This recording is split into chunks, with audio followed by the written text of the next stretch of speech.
second session is about the bilateral economic cooperation for win-win prosperity between Korea and India. And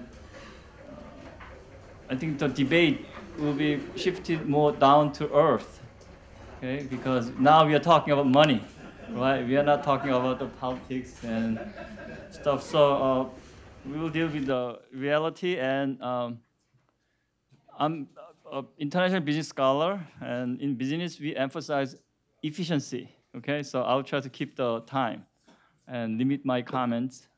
So that's my strategy. And we have two distinguished speakers. And first, Professor Park. He was the former director of IWS, and he's the former dean of School of Business, and he was the former president of Korean Academy of International Business. So I searched for what is his current position, and currently he's the dean of Korean Association for Business Education Accreditation. Okay, and also he told me that he's the director of Yonsei basketball player group. So, and also he's been qualified as the speaker of today's presentation because he's one of very rare people who've been to Taj Mahal 3 times. The rest of us just been to once. So he's quite expert regarding to India.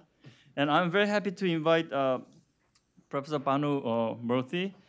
He's former Dean of Commerce and Business at Delhi School of Economics, and currently he's associated with School of Management and Entrepreneurship at Delhi Technological University.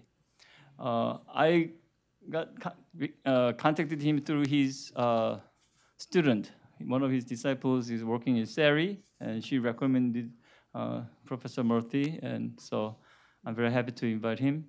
And we have Managing Director Hansu Park from KOTRA, and he really will talk about how Korean companies are doing in Korea. So I'm very looking forward to his presentation.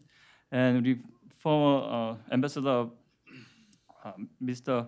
V. Seshadri, now he's a distinguished fellow at WRF, will be a commentator. So in terms of economic transactions, if you see the current numbers, I think it seems like we're doing well, because according to the statistics given by MOFA Korea, the total trade volume between two countries 2017 was about 20 billion, which was about a 27% increase from previous year. And the Korean FDI to India in 2017 was about $610 million, and which was on 80% hike from the previous year and the highest volume since 2011.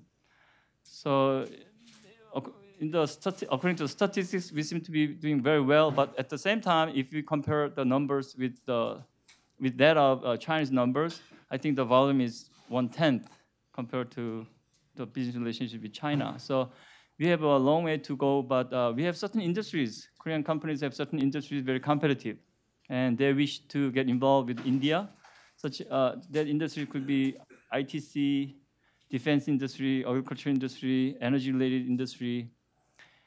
So in that kind of industries, Korean companies want to jump into Indian market, and they want to contribute developing Indian economy by responding to Prime Minister Modi's Make It India campaign. Then yesterday when we were coming over to India, we accompanied with the officials from Korean government. I think they're from trade and commerce and industry, and they were coming for renegotiation for SEPA, which has been kind of delayed since 2015. And because I think currently the mood is, trade mood is kind of very protective, initiated by Mr. Trump and responded by Mr. Xi Jinping and followed by many European countries. And actually India is taking kind of a very protective measure against, we feel, Korean products. So I think both sides have lots of things to say, and that's kind of past, but Professor Park will look into the future, and he'll talk about Korean and China, India business relationship in this 4th industrial revolution. So current situation, and we are also looking forward. So let me turn mic over to Professor Park. For the nice introduction. Actually, I'm acting director of Yonsei basketball team. So this coming September, we have big events against Korea University. Okay, so so we should win. Otherwise, I will be kicked off the position. Anyway, I'm so happy to make a speech on economic cooperation between Korea and India, especially focusing on the first industrial revolution. Okay, so we don't have enough time. I'm going to quickly talk about what's going on in Korea and India. Okay, so in case of GDP growth rate, in case of India, 2018, 7.4%, and 2019 predicted 7.8%. So in gross market, the Indian GDP growth rate is the highest. Okay, so congratulations.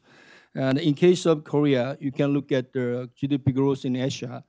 China is 6.5, India 7.3. This is might be the 2017. The Malaysia 5.2, Taiwan 2.4, Thailand 3.8, Indonesia 5.3. The Korea is 3.0%. So in case of developed economy, the Korean GDP growth rate is the highest. Okay, so yeah, I like it's a good combination between the India and Korea is that the highest GDP growth rate in developing market and the highest GDP growth rate in developed market. It's a good chance for us to respect each other, to think about what's going on in the coming first industrial revolution. Okay, so what happens in year 2030? Okay, so according to the CEBL, World Economic League tables, India number 3 in terms of GDP size, and Korea is number 7 in terms of GDP size. So two countries are quite promising to cooperate each other for the mutual benefits, I think.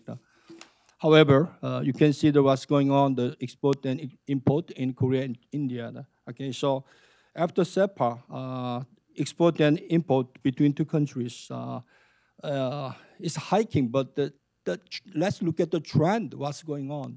The trend is not that growing. Yeah, a little bit. What I'm saying is that gradually, sometimes it's slowing down, sometimes it's going up, but it's more stagnant. So it's good time to think about how to strengthen this kind of the trade relationship between Korea and India. Let's look at the case of the foreign direct investment, FDI of Korea to India. Year 2011 is the highest point, and 2017 is more FDI from Korea to India. But relatively, the it's kind of trend of FDI from Korea to India is not that big. Let's look at the case of FDI of India to Korea. 2010, the highest the amount of FDI was undertaken by Indian companies, and 2013 a little bit hike, but actually small amount of foreign direct investment. Okay, so with the big potential, the countries, enterprises, we have great opportunities. However, let's look at what's going on in trade and foreign direct investment. Still, we have more to go. So, based on this kind of current statistics there, let's look at the map there. Okay, so you can see the India and the Korea. Between India and Korea, there are many good growth markets, ASEAN and China, something like that. So, well, I always thinking about through cooperation between India and Korea, what we are going to expand our businesses, our growth into other areas. So I think India is a good platform moving towards the European market and African market. Korea might be a good platform to penetrating China, Japan, America, and even the South America, something like that. So we already think about how to combine each other in order to expand our other markets. So now we are facing first industrial revolution. Based on the analysis by KIEP, one of the famous research institute in Korea, they are comparing driving capabilities for first industrial revolution between Korea and India. So you can see what happens in 7 items. The first one is capability of digital. The second is capability of flexibility and innovation. Third one is R&D and innovation cluster. First one is IoT. The fifth one is innovation, startup competence. And the sixth one is big data and fintech. So in Korea, we have more strengths on capability of digital, capability of flexibility of innovation, R&D and innovation cluster, and IoT. However, in case of India, they have strengths on innovation, startup competency, big data, and fintech. So what I'm saying is that we have some complementary aspect to cooperate in the first industrial revolution. So anyway, we have big potentials with complementarity. So let's think about what kind of directions in the first industrial revolution in both countries. Okay, so we don't have enough time, so I just directly go to the comparison between Korea and India. Okay, so in case of Korea, the first industrial revolution leading science and technology development, such as software power, ICT renaissance, and the first new business that create high value added future and expansion of science technology future capacity, and the finding and fostering environmentally friendly future strategy, recovery of industrial economy. Also, second agenda in the first industrial revolution in Korea is that we pay much attention to the startup and innovation growth led by small and medium venture companies. And we are looking at the case of India in the first industrial revolution. There are two the strategies. One is the Digital India, to build digital infrastructure, digitalization of governance and public and private services, also increase accessibility to digital service for Indian people. And the second strategy is IoT policy, creating innovation ecosystem, promotion of test bed projects such as the smart city, and strengthening international cooperation and establishing governance and strengthening standardization. So based on this kind of policy towards the first industrial revolution in two countries, the direction is quite similar. That means they can move together in order to get the mutual benefits through implementing first industrial revolution policies. So under this kind of a scheme, what is the way to cooperate each other? We have put more emphasis on the convergence and winning cooperation. There are some examples. Early enhancement of core software technologies such as artificial intelligence, embedded cloud computing by using India's excellent software IT service capabilities. More focus on the software IT. And taking advantage of India's big data resource, including Aadhaar, and participating in smart manufacturing, digital infrastructure development with new technologies. Also cooperation between startups in both countries. Nowadays, we are in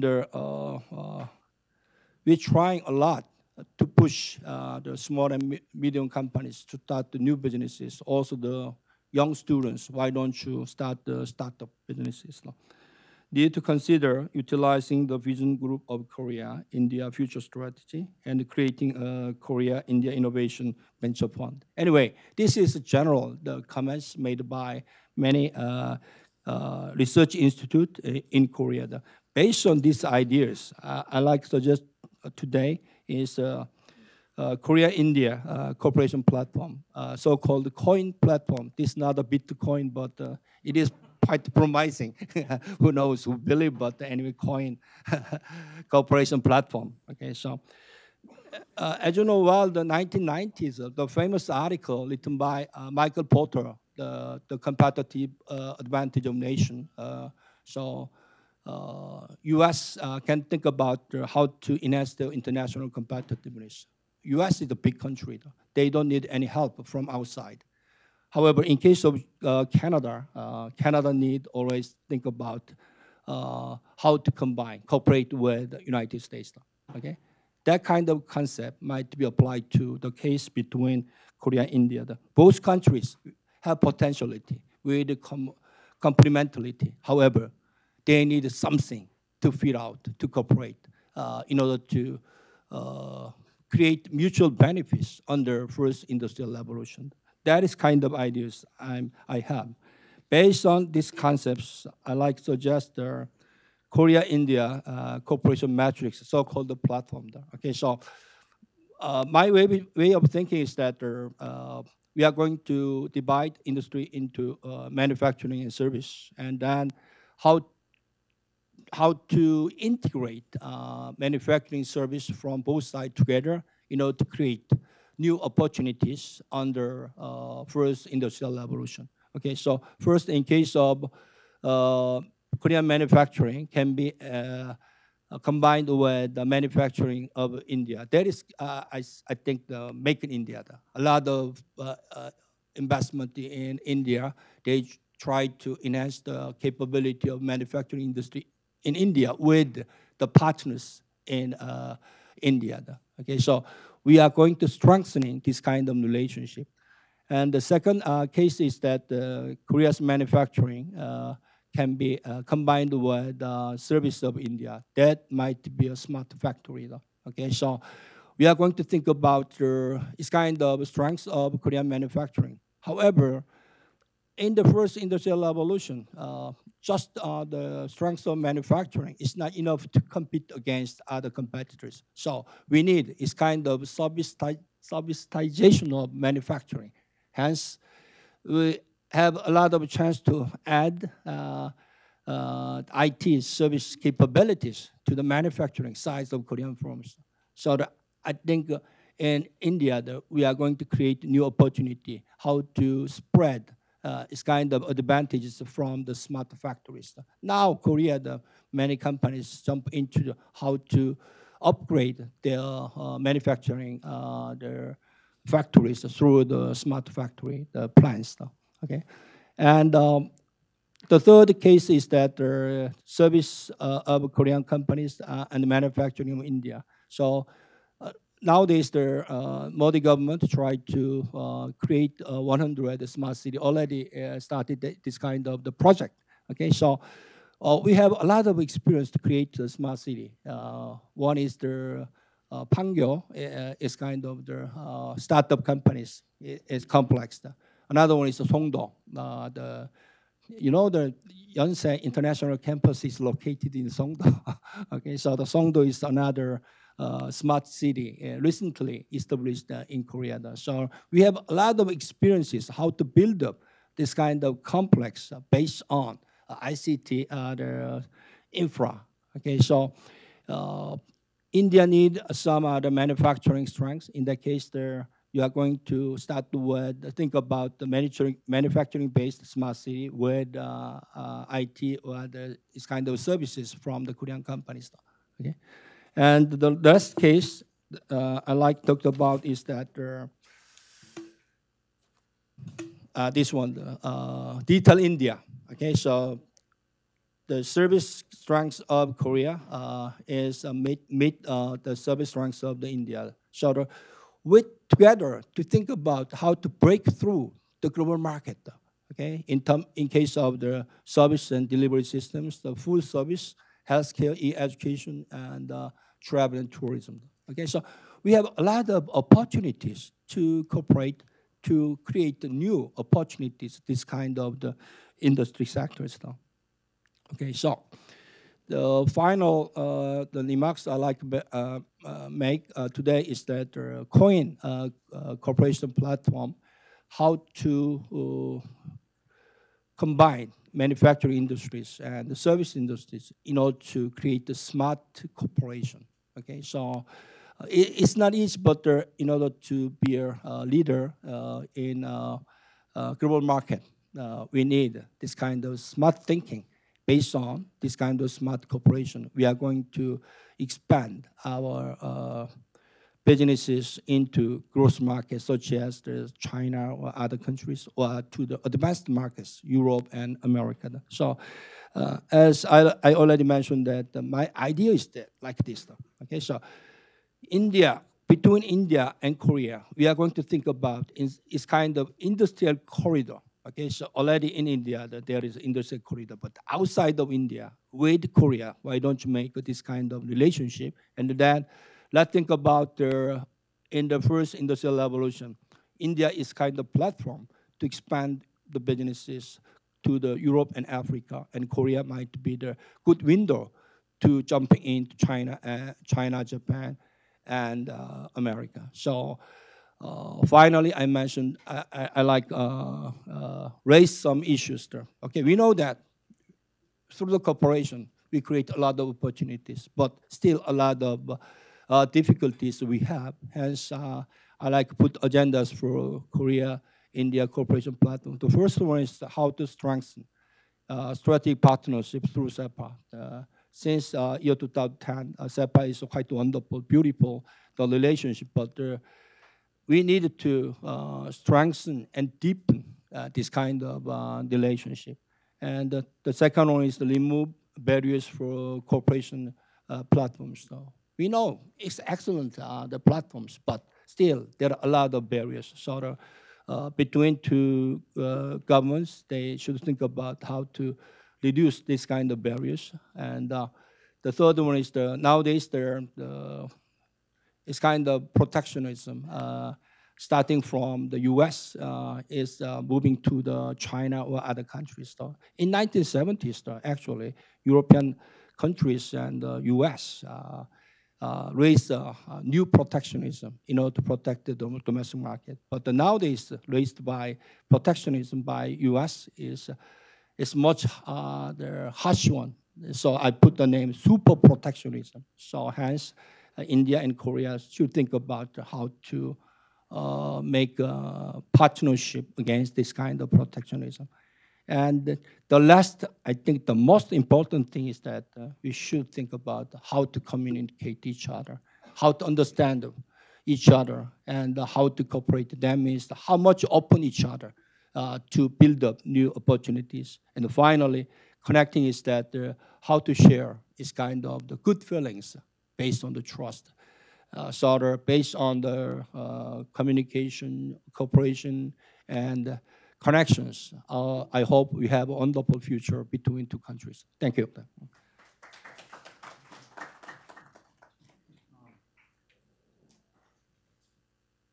Thank you, Professor Park, for the very interesting presentation. And it's good to hear that we, India and Korea, has many complementary and supplementary resources together. So that's a good story to hear.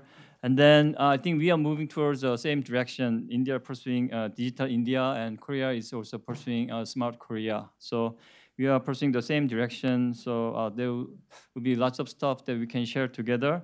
And from his presentation, I think we can start a new catchphrase saying that cannot beat coin. Okay, cannot beat Korea and India. So I mean that will be a very nice collaboration that we can move forward.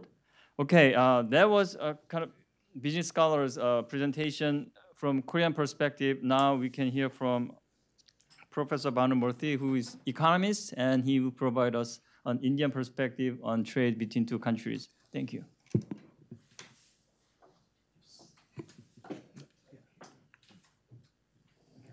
Can you see? Yeah. Good afternoon. First of all, I'd like to thank the organizers. And I've been in touch with Professor Park for about a couple of months, and we've been discussing what we will be talking about in this session. If you permit me, I'll just give a very brief introduction of my interaction with Korea, which is recent. And he has just mentioned one thing, and please don't cut out this time from my presentation. So one of my PhD students comes from Seoul, And recently she has been awarded her PhD from Delhi School of Economics, and she's working with Samsung Economic Research Institute. And I had been to Seoul in 2016. That was my first and only visit. The best part about Korea I liked is Jeju Islands. And there was a mega event, which is the Rotary International Convention, which was held in Goyang City. So these are some of my interactions there, and I found Seoul and Korea to be a wonderful place. And there is ample evidence of the fourth industrial revolution once you go and see how advanced it is in terms of technology. So with those few comments, I'd just like to proceed. Maybe, I mean, if we talk about cooperation, one has to be a bit critical and introspective also to see what is the real feel. And for that, I'm just quoting some popular, press. There are some opinions which have been aired in the Indian press. Like some people are saying that India may have a tough time adding to the list of 600 Korean companies which are already there. There are other problems in terms of investor reservations, about capital availability, and complications about GST. Another quotation says that India runs the risk of, angering the domestic exporters who feel that a disproportionate benefit has gone to the Korean counterparts.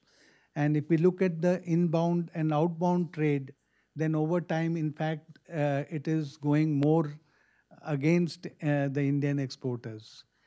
So I just wanted to see what, from an economist point of view, by the way, I'm also in international business. Okay. I'm the Dean Research for International Business also. So I'm looking at it from both points of view. So basically, this is how I'll be arguing. A brief outline of CEPA, and through that, a small, look into the pattern of bilateral trade, something about tariff reductions and what the implications are, and the effects of CEPA. And then I have developed a small perspective of my own, which I'm saying new perspective. And basically over here, what I am trying to say is that there are certain unvisited areas or less visited areas, which we have to consider. Reveal comparative advantage, intra-industry trade, imports and trade diversion, trading environment after globalization and WTO. Of course, the last 2 points about global supply chains and company level studies, it became too much to cover all of that in this presentation, so I won't be speaking much about that. I'll just give a few comments, observations about the fourth industrial revolution, which I think need to be considered. I'll speak about that later. Just at a first cut, if you look at the basic statistics, then India's GDP is 1.5 times the GDP of South Korea. But India's per capita income, or Korea's per capita income, is 1.5 times India's per capita income. So this brings in a very, anomalous kind of a picture if you look in terms of the size of the economy, and if you look in terms of the well-being or the welfare of the people.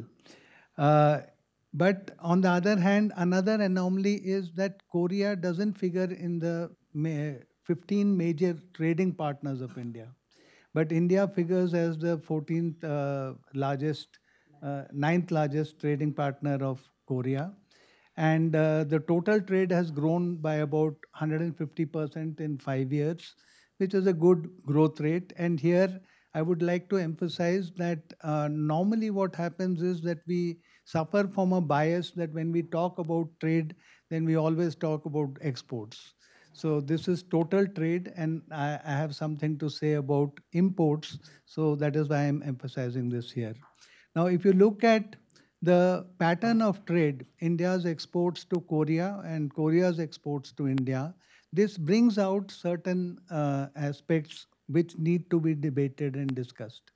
First of all, if you look at Korea's pattern of exports, it is way above, which means that in value terms, actually Korea is benefiting much more. Okay, and the second observation is that Korea's, though in value terms it is much more, but it is more volatile.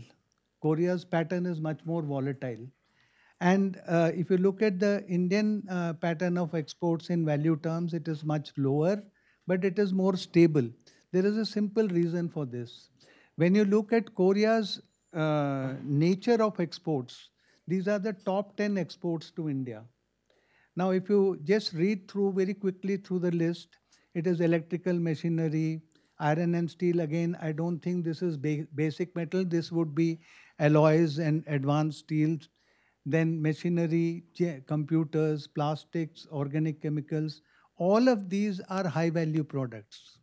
So very clearly, the gain that Korea is enjoying over here is because the composition of exports from Korea is all entirely, there is maybe just one odd metal like ore or metal like zinc, which is somewhere there in the 10th position. So, on the other hand, if you look at India's exports to Korea, then the major item of export is naphtha. Now, these are basically primary exports. They are mineral exports, so they can never be high value exports. Huh? That's exactly. It's a very low value export. So, and it is forming the major percentage of the export. Now, if you, again, another thing about these minerals and such exports are they have derived demand, basically because they are intermediates and they have derived demand. So it's in the case of high value exports, industrial exports, it is primary demand, it is final demand. So that makes a difference to the ensuing value which comes out of export. So I see that this is the major contradiction when it comes to bilateral trade. The second thing that I have observed is that if we look at the total trade, the picture looks quite good. If you look at the total trade in terms of how it has been growing, and which is what many people have been emphasizing. But if we look at if we look at how these exports have been behaving, then it's not as though all exports for both the countries have been growing. There are certain export groups which have actually been declining. So the question is this, that if it is declining, then what is happening is that the composition, the basket is changing, which means that certain exports are not so viable and therefore they are not growing at the same rate. So what I think our concern in terms of bilateral relations should be how do we expand the total basket? And that has to be done in such a manner that we have to dynamically look at the basket and see which are those commodities which are actually declining. So, and look into the reasons of why these commodities are declining. So this adds to the problems on the Indian part, that as it is, in value terms, we have got less of value. And in terms of the composition also, some of these exports are declining. And thirdly, when I say that it is derived demand, then derived demand would depend upon the economic conditions in Korea. So if your industry and your economy is doing well, then we will get the benefit of derived demand. So that way, if you say that your GDP growth is 3% and our GDP growth is 7%, okay, then in a sense, you're getting the benefit in terms of final demand for these products, whereas we are not getting the benefit of growing exports because it is derived demand for intermediate and such products. So that is about the pattern of trade. Now, about tariff reduction, there is not much that I have to say because these are, actually laid down parameters which are already agreed upon, and something or a great lot has been done about tariff reduction. But I would like to point out towards the document, the agreement, because in the agreement, it is not only about trade. It's about trade in goods and services, but it is about investment. It is about IPRs. It is about competition. So if we look at what has actually panned out in these, I think, 8 years, is that in terms of tariff reduction, yes, something has been achieved. In terms of overall trade, yes, something has been achieved. But again, if we look into the detail of who the relative benefits for both the countries, there are questions over there. In terms of the pattern of trade, there are questions over there. And moreover, if we look at the other dimensions like trade facilitation, customs cooperation, investment, competition, IPRs, some of these things are hardly touched.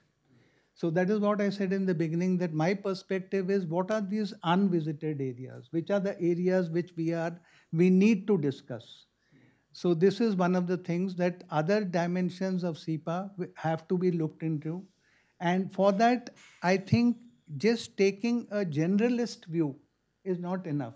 We have to have very detailed technical and economic, studies which look into it. And for supporting this particular thing, I'd like to come to one more aspect, that is about, okay, I'll cover it in my perspective. As I said, the first part of my presentation is to give an overall review of SEPA. And now I'm coming on to what I believe are some of the unvisited areas and what perspective I have developed in the process. I'll be speaking about some of these unvisited dimensions. I'll be speaking about very briefly about climate change also. There was some reference to climate change I just overheard. And then I'll be talking towards the end, I'll give a few comments of what I believe need to be seen in the context of the fourth industrial revolution, not the whole of it, but about blockchains in particular. First of all, I have done an estimate of revealed comparative advantage for Korea and India. I'll be presenting those results here. In very brief, there's a lot more that I have done, but for this presentation, I'll just give one slide which shows the revealed comparative advantage.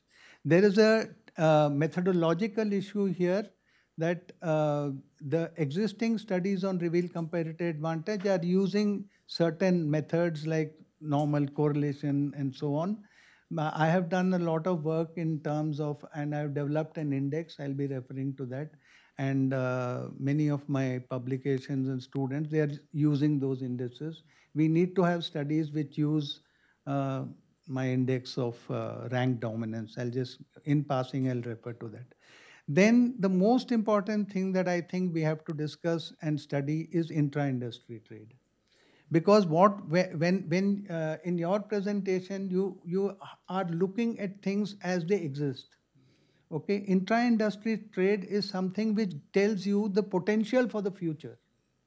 Okay, and therefore I'm saying that it is very important to look at intra-industry trade. Very briefly, I'll give my point about that.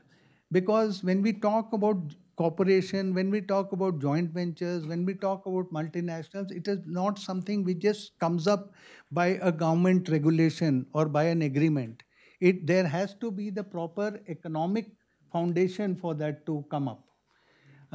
And then another thing is about, I said that when we talk about RTAs, when we talk about FTAs, then the natural tendency is to think in terms of exports. I think a more important thing is to talk in terms of imports. And when we talk about imports, because bilaterally, your export is an import for me and my export is an import for you. Okay, so in terms of import, the more important, there are three things which come out of any economic integration. You have trade creation, trade diversion, and also trade expansion. Okay, so I will concentrate only on trade diversion, and I'll give some implications that I think come out of it. Another thing is about the trading environment which surrounds the CEPA and what it means in terms of globalization, WTO, and so on. This I've already said. There are other issues like global supply chains, company level studies, but I won't be able to cover that here.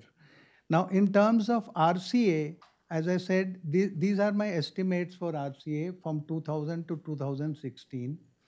And particularly, this shows the proportion of sectors having RCA greater than 1. If the RCA is greater than 1, only then a country can claim to have a competitive advantage in that. So if you look at the proportion in the Indian case, okay, you can see from the legend down below that the upper line basically is the proportion where India is enjoying revealed comparative advantage greater than 1, and the lower line is for Korea. Now, this is what I want to mainly present, that if you look at the pattern of exports, then Korea is way up there in value terms. And if you look at the revealed comparative advantage, it is exactly the opposite.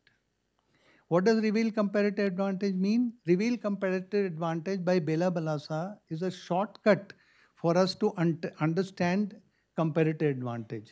Comparative advantage is measured in terms of real resource cost. But because we can't have studies for measuring the real resource cost, Balasa has proposed revealed comparative advantage, where you look at the actual pattern of trade, and from that you are able to derive by implication that this particular country would have some real lower real resource cost and would have a competitive advantage or comparative advantage. I prefer to use I have a double role. I am both from business management and from economics. So here I would like to use not Porter's competitive advantage, but comparative advantage. So this is a shortcut measure to measure what is the comparative advantage of India. It very clearly, consistently, it is way above. Now, how do we explain this? That when it comes to comparative advantage, it means actually it is cost effective in international trade. How do we explain this complete, inversion of the whole? Even if you look in terms of the dynamics of RCA, what we find is India's RCA is steady, it is stable. When you look at Korea's RCA, it is wavering and it is declining. Actually, even this period is not enough. Maybe we need more studies to establish this. So this is one major finding that I would like us to study more, and before we can even come to some conclusions about it, I think that because what comes in the popular press is where the shoe pinches. The Indian exporters feel it because the shoe is pinching. But what we have to understand as economists, as international business professors, what we have to understand what lies below that. And for that, it can't be done just with a seminar. You need to have detailed studies about seeing how this is. So one basic argument is clearly in terms of high value exports. But why this is happening, we have to try to understand that. And another anomaly which is coming and which is hidden is that India has a demographic dividend. And while I admit that Korea is very technologically advanced, but in terms of trained manpower, India is not far behind. Okay, so we also have certain advantages. So why is that not getting reflected in the nature of exports, in the pattern of exports, in the value addition which is coming out of exports? So unless these things are resolved, we really will not get onto the track of trying to, put the whole of CEPA onto on a higher pedestal, onto a higher path of growth. These are some of the measures which I have developed, Moti's Index of Rank Dominance. I'm skipping that. Now talking about intra-industry trade. If you look at the HS code I've skipped those slides. If you look at the HS code of the exports from Korea to India and from India to Korea, none of them are common, which means this goes by the traditional comparative advantage theory, which says that countries which are dissimilar, they will trade in dissimilar goods. Okay. But when you talk about intra-industry trade, then the intra-industry trade is new trade theory. And new trade theory, it overcomes the limitations of conventional trade theory. And one of the limitations is that it does not, two things. One, conventional trade theory does not talk in terms of firm level. The conventional trade theory is at the country level. So that doesn't help in terms of panning out some strategies at the firm level. So you have to look at new trade theory. And new trade theory, it looks in terms of monopolistic competition and not perfect competition. And there are some of these implications which you would see. There are some papers where they talk about new trade theory, and it has got implications for factor mobility, it has implications for agglomeration effects, it has implications for growth of multinationals. So this is what I said in the beginning, that it is not by agreements that multinationals will come up. The economics has to favor the conditions by which multinationals will come up, by which joint ventures would come up. You know, Modi and Moon may agree and shake hands to say that we may have more of multinationals, more of joint ventures. Question is, what is the economic justification for that? What are, I would use a term from philosophy, what are the material conditions? We must understand the material conditions. So what I'm saying is this, the impact of intra-industry trade, as been said by Markuson and Venables, this is one of the very established papers, is that it leads to a mix of national and multinational firms. It is not biased only towards one particular type of firm.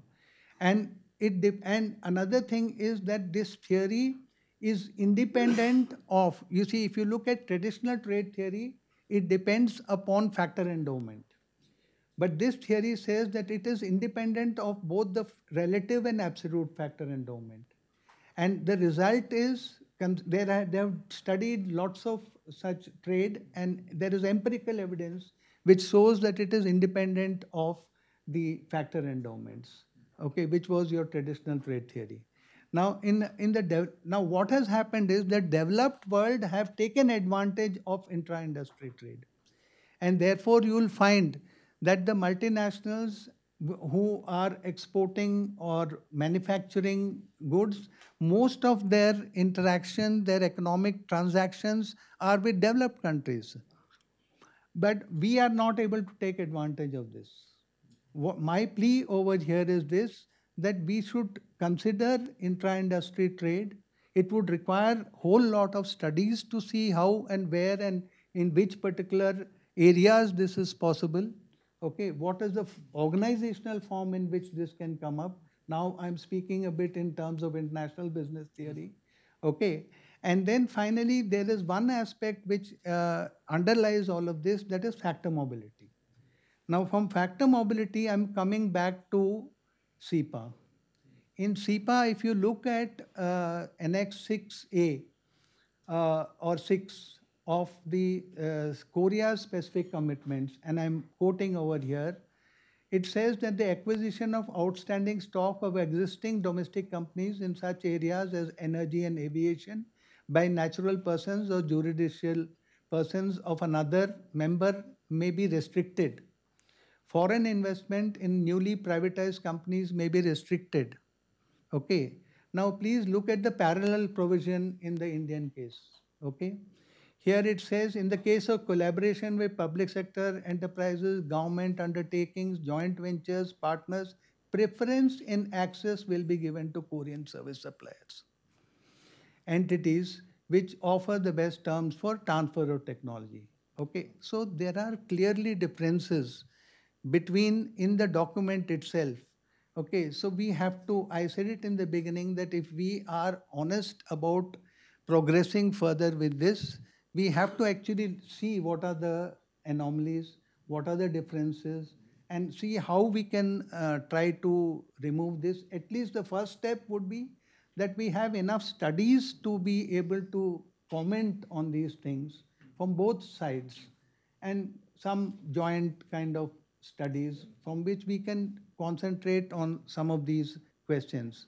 So so another related question is about fourth and industrial revolution and technology. So obviously what is happening is that if we look at these provisions are related to GATS, General Agreement on Trade in Services. So if you look at the document, SEPA document, it talks about the modes of, service export, which includes natural persons, all those four modes of.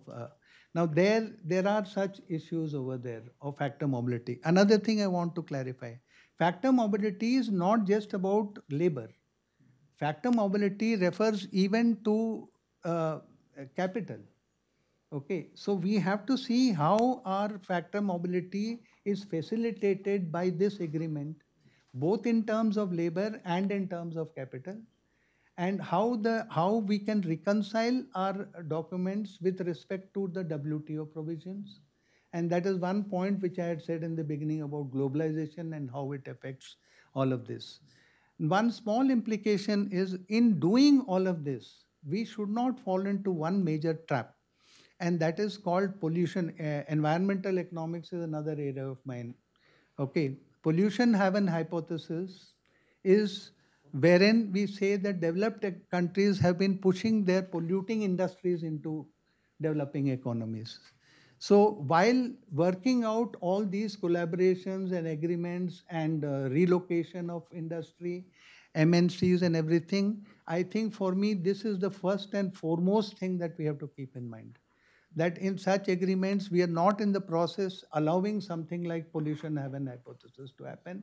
And I don't want to raise that question, but there is one pertinent question which relates to a Korean company which was trying to relocate in India. And I think all of you know about that. So now, in terms of opportunities, yes, tariff reduction is an opportunity. How is it an opportunity? Because it gives rise to two things I said. One is trade creation and the other is trade diversion. Now, I won't talk about trade creation, but in trade diversion, there is a misnomer. Most people think that trade diversion is only that imports are being diverted from a different country to your trading partner, which is a part of your free trade area. But that is not trade diversion. Trade diversion implies that because of a reduction in tariff, you are prompted, you are encouraged to import goods from a less efficient partner. So before, when there was tariffs, okay, then that partner could not export to your country because of tariff. If tariffs are removed, it becomes cheaper, but it becomes cheaper only in landed cost. It doesn't become cheaper in terms of real resource cost. International trade recognizes and is based on real resource cost. Efficiency, global efficiency through international trade comes on the basis of real resource cost. And therefore, trade diversion, any PTA, any FTA runs the risk that it will lead to trade diversion. We must be very sure that this trade diversion is not leading to welfare losses. So again, this would need, again, as I said, RCA is done at a very different level. It is, if I were to use an economic term, it is done at an ex post level because trade patterns are already existing. But when you talk about such things, then you have to do ex ante analysis. You have to see in value terms what implication it has. So there are welfare implications. I'll just take 2 or 3 minutes more just to. Now we are talking in terms of fourth industrial revolution, and I requested Professor Park, and he kindly agreed that I would rather speak about SEPA and economic and trade relations because that is my area. But there is one concern, and I'm speaking only about blockchains. One concern is that Korea has been a victim of financial crisis, 97, again 2007, okay. What was at the base of all of this? It was this mischievous, financial innovation, derivatives, okay. If you look at what is being said in the internet, in literature, this is what the people who are promoting blockchains are saying. For the first time, a bunch of guys who are niche specialists in their area can work together to create something new. Okay? This is exactly the problem which happened in global financial crisis. The financial instruments which were the innovation which was created, okay, they were very esoteric. No one understood anything about them, okay, and they could merrily go and push off all those bad assets anywhere they pleased. So I'm only warning us that as whatever you call developing countries, Asian countries have always been at the receiving end of all what has been happening in terms of one successful financial crisis after the other. So I'm just saying that what does it do? It reduces certain transaction cost. Blockchains reduce transaction costs. The companies are making multi-million dollars of profit. Do you think this 0.1% of transaction cost is an important thing? Or what is it doing in effect? It is trying to remove intermediaries. Okay? I have a paper on how the Indian banking system was before 1935, before the establishment of RBI. And if you look at US banking history, the number of bank defaults before they had a central bank runs into several thousands. Okay? Please understand that having an intermediary is the only protection for a financial system.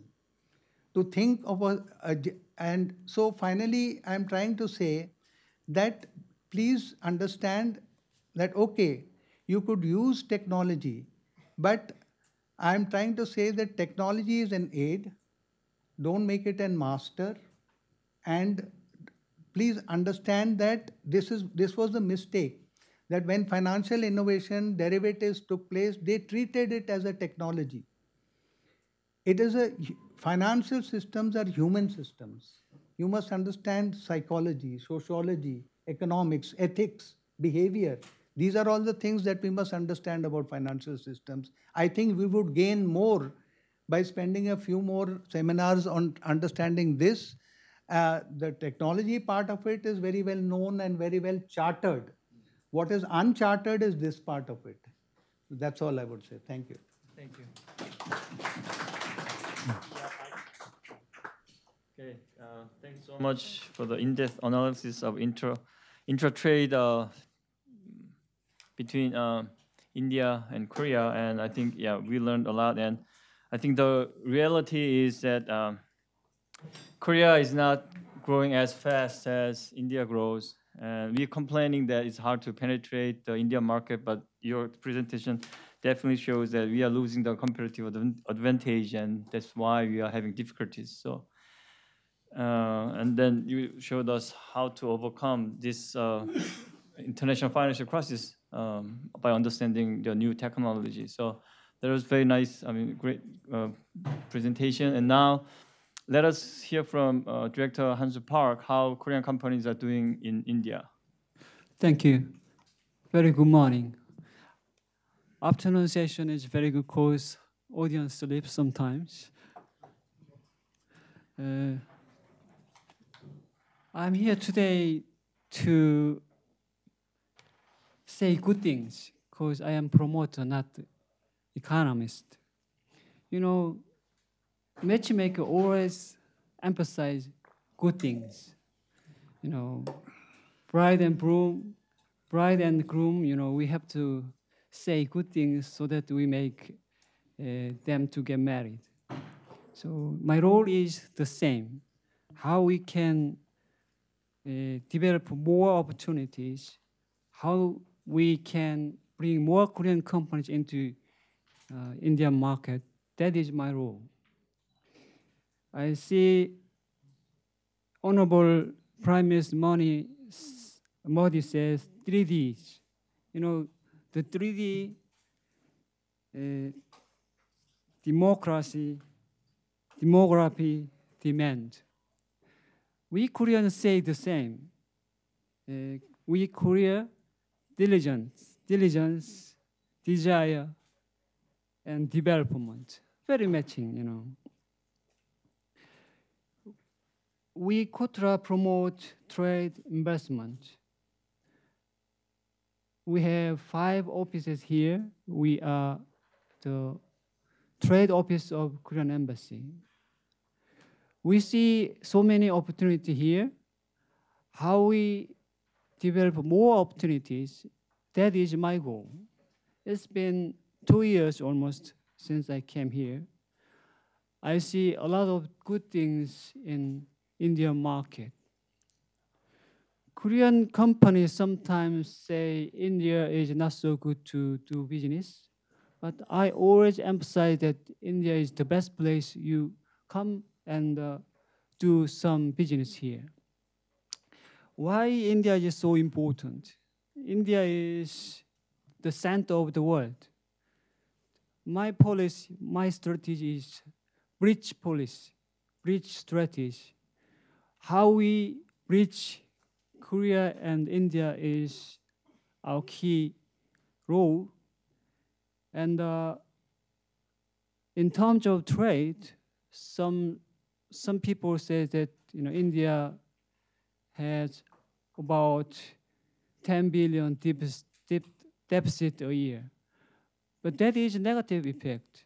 If you look at the numbers, direct investment from Korea into India market is about $6 billion.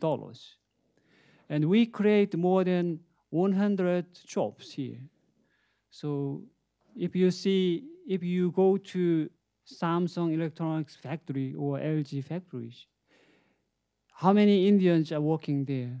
So we also give good lessons how we work, and we give some knowledge to get off some negative effects of labor. For instance, we are a very diligent person, so we wanted to share our knowledge how to we work and how to industrialize. And then all these sort of factors, there are so many rooms we have to go forward, and then the best way is we have to understand each other. We have to see the good aspect of things. When I came here, I asked somebody how I can get the mind of Indians, how I can win the heart of Indians. They introduced me 2 books. One is wrote by Nehru, the first prime minister, The Discovery of India. The other is the books wrote by a Korean company CEO, LG company, who came here early 90s, and he set up factory, and that is the success story of Korean investment. Both of these books tell us about not money making, that are talking about the mind, how we can get the mind of people. How we can get the mind people, they emphasize that love, respect, and partnership. So I emphasize always partnership with India. We love each other and respect each other. Then we can get the goal. In the long run, in the future, India and Korea will be the superpower in the world. India in 2025 may be number 2. Korea, if we are unified, maybe number 5. So we have the same goal, and we would be the same partners. So in this respect, we have to always see the bright future not just, the things that sometimes we face in Indian market. So many Korean companies came to me and asked how I can overcome this problem, this problem, this problem. And I always say, you have to see the bright aspect of that. Then you can see the solution. In terms of investment, Korean companies, especially large companies, LG, Samsung, Hyundai, they've been so successful. Somebody said that they are too big and they can overcome by themselves all obstacles they faced. Small and medium size, they cannot do this. I am objective with that. No, I don't think so. We have a lot of good lessons, and then we can, if we can find the way which the big companies already made, small and medium companies, they can do this.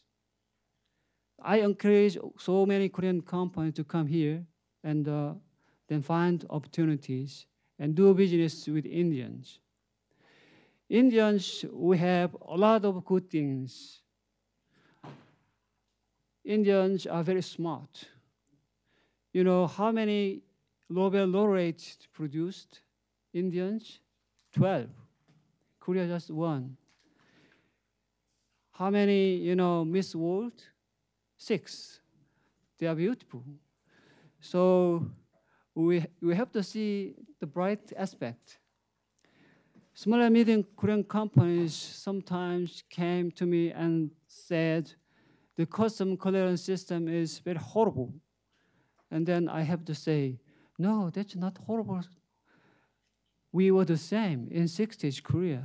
If you look back Korean economic development history, we overcome all the negative aspects. How we did. Love people and devotion. So devotion is very important, I emphasize. When I go to some seminars, Indian people ask me, what is the most important things you think in doing business? I say, very simple, devotion, love of country, love of family, love of partners. So when we are based on this very important value, we can overcome everything. When I talk to Indians, yesterday I went to LG and there was a seminar, they invited, asked me to do something. I mentioned the 2 books. If you are operating here, as long as you are here, you have to love Indians and you have to Indian customers. So to grab the mind of Indian customers, very important. That is the base. Not only making money, we have to contribute the development of the society. All Korean companies, they are here not just to make money. In early 90s, they came here, invest a lot, and they faced many, many difficult things, but they overcome. When I met high official Indian government, they are saying, we are fan of Korean products. When I wake up, I watch Samsung TV, and when it is very hot, I turn on LG AC, and then I go to work by Korean Hyundai Motor Cars. That means the relation between Korea and India. We don't benefit, doing business here. We wanted to share our benefit. We wanted to share our experience. That's why public diplomacy today we are talking about, that is based on loving each other. Basically, companies, they are here to make money, but they are not just to make money, but they want to develop good relationship as well as loving each other and building long-term partnership. Korea and India, we have the same goal to make long-term partnership on the basis of love and respect each other. When you talk about SEPA and HS code and which country may benefit more, it is not the goal we want to go to. The goal we have to go to is how we benefit each other and how we share our value and how we share our interests. So India and Korea, we have the same family value and we have very same historical background. The way we have to go forward is on this ground. Today, I wanted to emphasize again the discovery of India and the secret of Indian business. These books tell us, we have to work together hand in hand for the benefit of two countries. If you have any problems in doing business, we have to always think of this, the value. We have to go forward. Thank you. Thank you so much, Dr. Han. I was mentioning about money and material, but he's talking about love and devotion. So I think we should learn from his speech. Very good. I think you can, Ambassador Seshadri, now you can kind of wrap everything. And Very yes. much, Dr. Park. I would only like to recall the words of my distinguished colleague, Ambassador Tayal, who said earlier in the morning, the core of the relationship is economy. And Professor Pike made this question: how can these two countries, India and Korea, make a big jump in relations in the next 5 years? And I thought he partly gave an answer too. And that is helping India to realize its potential in trade and industry. I think this is the theme of what I'm going to say, and there is ample scope for it. Now, India's GDP is growing at over 7%, which is not bad. But what is not so encouraging is the performance of Indian exports. In fact, our economic survey earlier this year brought out that the share of manufacturing exports to GDP of India has, in the last 2 years, come down from 10.6% to 8.3%. Now, this is a huge negative setback. Now, on the one hand, we have Make in India 2025. We aspire to reach 25% of GDP by 2025. And improving exports is a crucial aspect of this improvement. So the government is moving ahead, and you can see the impact in terms of ease of doing business. The improvement is coming up. The infrastructure is coming up. They have very ambitious programs. Still, exports, manufactured exports, is not showing improvement. Now, in the month of March this year, the share of manufacturing exports to GDP has come down from 10.6% to 8.3%. Okay. So in June, in the month of March, we had a very, very well-attended summit. It was attended by your trade minister. It was sponsored by CII, where I'm a senior advisor at present on international trade.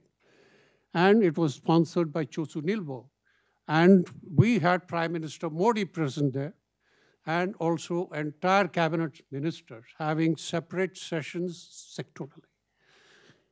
This was spread over 2 days, and they have come up with excellent ideas. I don't think I can capture what they have come up with, but each sector, they have come up with possible areas that Korean industry can invest to improve our situation in terms of Make in India, but also contribute to value-added exports. These include technical textiles, these include a host of other areas. I think it would be very, very important that during the forthcoming summit of your Prime Minister next month, if we can see further progress on these issues. This will be a big, big jump to give a jump to our relations by 2025. The second aspect, our learned professor had talked about CEPA and its factors. I will not go into in detail. Suffice to say, just in the last year, as per Indian trade figures, your exports to India has gone up from 12 billion to 16 billion. Our exports have gone up from 4.2 billion to 4.6 billion. That is not good enough. In fact, in CII, when I talk to industry, they are very clear. We are not getting commensurate benefits from the FTA. Here again, I have done a detailed study earlier on India-Korea CEPA, which is available on the website. But what is important to recognize also is that CEPA was front-loaded as far as Indian exports were concerned. And it was backloaded in terms of Korean exports to India was concerned. And the backloading took place over 8-year period. 8-year period is finished. So you can now see the impact of Korean exports to India coming up. I can tell you one sector, in the steel sector, despite the turbulent times that we have seen in the last 3-4 years, today, Korea has increased its share in the steel market in India from 9.6% to 20%. This is a huge jump. You talked about where is it that India-Korea relations is always lagging behind India-Japan relations. You can quote this as a clear area where India-Korea trade relations is far higher than India-Japan trade relations.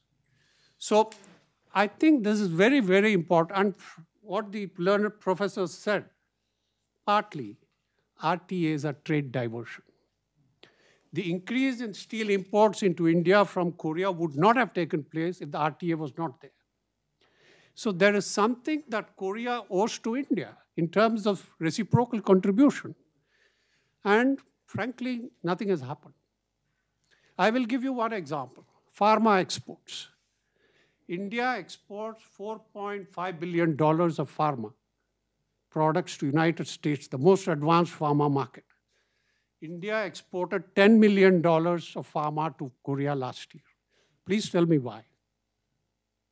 We talk about values. I think it's very important that the pharma regulation accepts Indian documentation, is fair. You cannot have Korea Pharmaceutical Traders Association deciding on pharma imports. This is a conflict of interest. I think we need to address these issues seriously if we have to see Indian industry coming up with positive responses in terms of, I agree entirely that the number of areas where we have competitive strengths at the moment is limited. Fair enough. But pharma is an area where India is named as the pharmacy of the world, and yet our exports are only 10 million. Why? I think we need to address this issue very, very seriously. I mentioned about steel, but also if you look at sectors like plastics, petrochemicals, Korea has significantly enhanced its market share in India, thanks to CEPA. Now, I think you should address some of our concerns in this area, very, very interesting. Yet another area where we have a demonstrated strength is IT services. Indian IT companies are sitting in Seoul, TCS, Infosys, etc., but they have no local business. All the business that they do is to service their multinational clients sitting in Seoul, but not business from Samsung or from even SME companies. Why? Now, This is something, again, we need to address very carefully. I know there are certain Korean business practices. We can talk about it. But maybe in that case, the government should come forward to give some business to Indian companies so that it sends a cue to SMEs in Korea to make use of Indian IT companies. It is not enough if Indian nationals are employed in Samsung Electronics. We need to have Indian, because that is part of the CEPA. When CEPA was signed, the lead headline, 163 professionals can now enter Seoul on short-term contracts. I would like to ask, what have we got out of it? So I think it's very, very important to be frank, because I understand it's 1.5 dialogue. We need to be frank about this, but we need to address these issues very, very carefully. If you don't mind, can I answer And, this question? I want to. There are, Yeah, I want to answer. there are two other points, if I may. One is on the multilateral issue of RCEP. I think this is a very important negotiation that is taking place. And we have serious concerns vis-a-vis China, because imports from China in practically every sector is far more. In fact, I can give you the figures. In machinery, chapter 85 is 35%. In electronic goods, it is 57%. Iron and steel products is 36%. Organic chemicals is 36%. Glassware, 43%. Furniture and electrical fitting, 61%. The reason why I'm quoting these figures is that even without an FTA, this is the share China has in Indian market. Sure, sure. Now, imagine if RCEP comes tomorrow, what will be the share? Please don't take my argument as an argument for getting out of RCEP, no. But we have to negotiate that very carefully, rather than we being pressured by countries like Korea to end it quickly. In fact, if we give more market access to China, one of the countries who will lose is Korea. So we need to be extremely careful about this in dealing with the RCEP negotiations. I'm being open, but we need to be frank to understand each other's issues. Okay, so thank you very much for your comments. Okay. Let me just, because you're talking about heart and buying their hearts, so I think we better listen to them right now. No, okay. Let me start, because we'll continue our discussion the next session about getting the people's attention. So we need to do that. So let me just wrap up this session, and I think we'll move on to the next session. Thank you.